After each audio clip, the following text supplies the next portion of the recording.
It may come as a great surprise to many people that the idea and concept of reincarnation is part and parcel of Jewish ideas and tradition.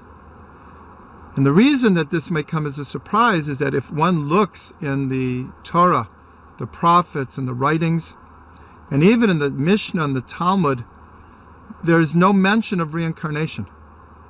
So the natural question is, so how can reincarnation be a part of Jewish tradition when it's not mentioned? One way we can answer that is that the nature of the Torah is very different than other holy books. That very little philosophical teachings are given over in the Torah. The Torah is highly symbolic, and it gives over its wisdom through stories, events, incidences, and through the 613 commandments. And therefore, in the Torah itself, the reasons for the commandments are not stated outwardly, and what the meaning of the stories is not stated outwardly. That was given over to generation after generation and our rich oral tradition to understand what the meaning, symbolism, and allegory of all of these things are. So many of the most important concepts in Judaism are not mentioned explicitly in the Torah, but we have an oral tradition that they are part and parcel of our world view. Where we do see the concept of reincarnation is in the mystic tradition. The classic work of Jewish mysticism is the Zohar, which has its source from 2,000 years ago, from Rabbi Shimon Bar Yochai and his students, and it was later edited and disseminated in Spain approximately 1,000 years ago. And in the Zohar, which is quoted liberally in all Jewish learning, the idea of reincarnation is mentioned over and over again, and it begins to reveal the secrets of how reincarnation works, and almost a who's who in the Torah itself.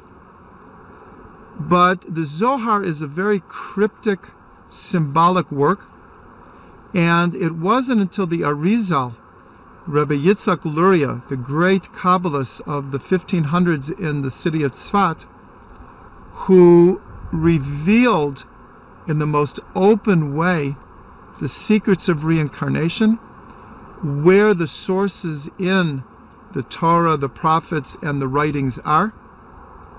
And he revealed an incredibly complex and insightful system of not only how reincarnation works, but what is the purpose, as it were, from God's point of view, in having reincarnation being a part and parcel of the human condition.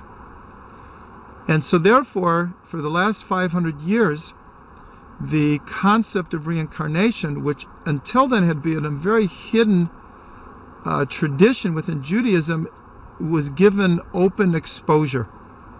A few hundred years after the Arizal, the Baal Shem Tov, the founder of the Hasidic movement in approximately 1750, popularized the teachings of the Arizal, and especially of reincarnation.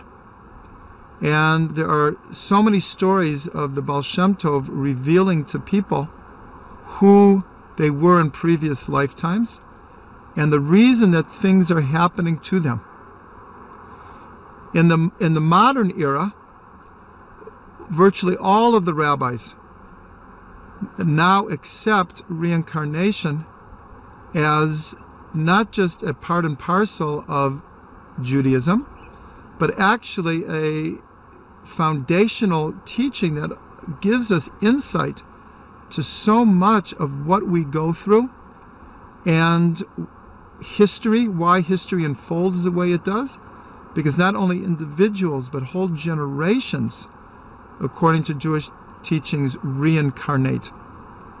And so therefore, we see an amazing idea here, how this concept of reincarnation, which really for thousands of years was a central part of Judaism, but it was very hidden, has little by little opened up, and people now not only accept reincarnation within Judaism, but it is shedding light on so many deep ideas as to what the existential human condition is all about.